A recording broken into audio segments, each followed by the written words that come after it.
Ayatollahs came to power, they tossed her off the bench. I have been a judge and a lawyer for 35 years. I teach law at university and I won the Nobel Peace Prize. But the court here will not admit my testimony unless it's backed by another woman. But the man who cleans my office can testify on his own, even though he's illiterate. That's because here in Islamic courts, a woman's testimony and even her life are worth exactly half that of a man's. Is there a pushback of the limited rights that women have? Yes, of course. 65% of our university students are girls. But now officials want to reduce that to 50%. It's a regressive step. In a fundamentalist society, can there be women's rights? Women and men can enjoy equal rights, only with a modern interpretation of Islam. Fundamentalism promotes a male-dominated culture.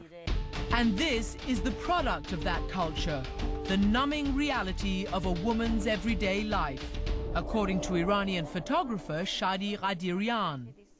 What are you trying to say with this? What's the message? To me, it looks like women have a boring life. All they do is make tea, iron clothes, brush the floor, and cook. It's somehow an objection that's to the women that always they repeat these things every day and they don't think about it. They are like a machine. They're like machines. Shadi Qadirian has grown up in Iran. She knows the intricate art of self-censorship. How do you censor yourself?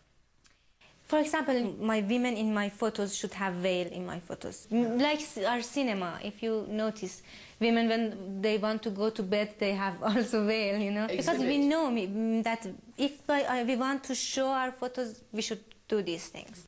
Because if they don't, government censors will do it for them. This is how it appears in the books in the university. Classic pictures of art that are censored. And imagine we studied art.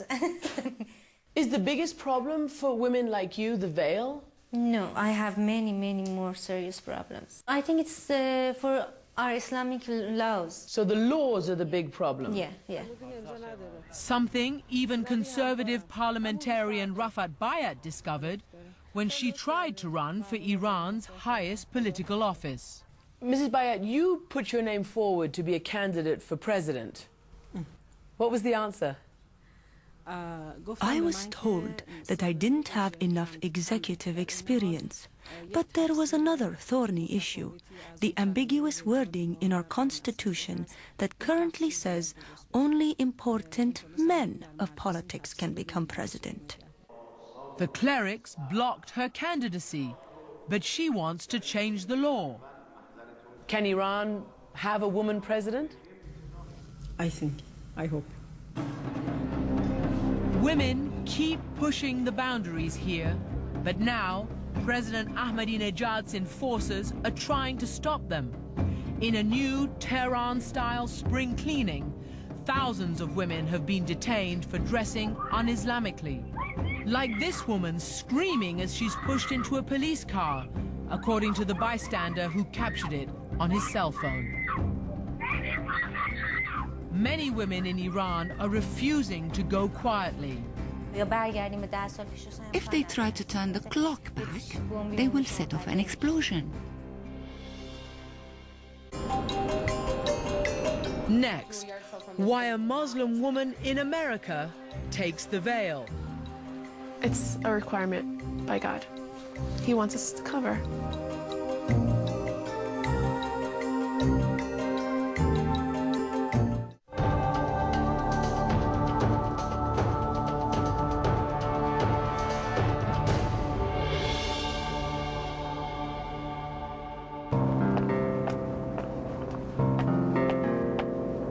She's a lifelong American.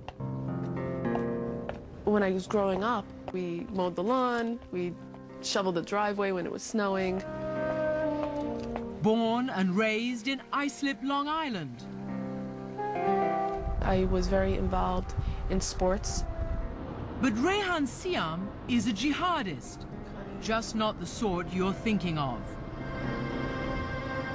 The word jihad means struggle. I treat me wearing hijab in the United States as a struggle. Jihad itself, struggle. That's my jihad. I mean, holy war, really? Who made that up? That's really a very bad translation. It's a self-struggle. Living in a secular society where you have to work to maintain your Islamic values, that's jihad. Rihan Siam's parents came here from Egypt. They were devout. But like so many immigrant children, she was a typically Americanized teenager. So when I'd be called to pray by my parents, I would just run between commercial breaks and wash up and pray and run back, and hopefully I didn't miss my TV show. But as she grew up and went to college, in what was now a post-9/11 world, she began to get closer to Islam. And one morning, she made a decision that would change her life: to wear the hijab, the traditional Muslim headscarf. It was very dramatic for me, and I remember how, like, even now thinking about it, it really does make my heart beat a little bit faster, because I was making a decision I knew was permanent. You put on hijab, you don't take it off. So I said, that's it. Rihan's jihad isn't violent, not even close, but it is public. It is a deliberate display of faith. Not just covering her head, but swearing off alcohol, praying 5 times a day, which isn't easy in a typically busy American life. Sometimes it's uncomfortable if you're in the mall. What do? Where are you going to go? Pray in your car? Rihan is part of a new generation among America's approximately 2 million Muslims. Young Muslims here are becoming much more religious than their parents. And this is being expressed by more women wearing headscarves, the increase in mosque attendance, more mosques being built, more Muslims wanting to attend Islamic schools rather than the public school system. Genevieve Abdo is the author of Mecca and Main Street. She says that since 9/11, the majority of American Muslims feel they're singled out for suspicion and surveillance by the government and by ordinary people. They will look at me as if I'm threatening, and I don't feel like I'm very threatening looking. I don't feel like I should instill fear in anybody's hearts, but I do feel like I get dirty looks. It's because they see me as a Muslim. A recent Pew Forum poll offered the first look at attitudes of Muslims living in America. The majority, it found, are highly assimilated, moderate, and see no conflict between being a devout Muslim and living in the United States. But there was a distinct difference between young Muslims and their parents.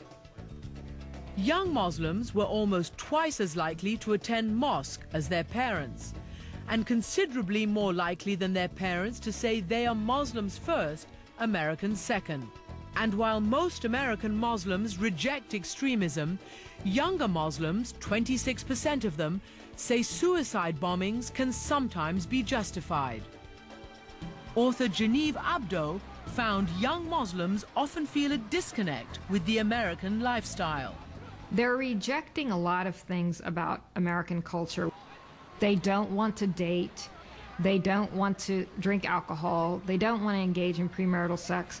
They consider many aspects of American society immoral. Assalamu alaikum. Alaikum assalam. For Rihan and her husband Rami, Good.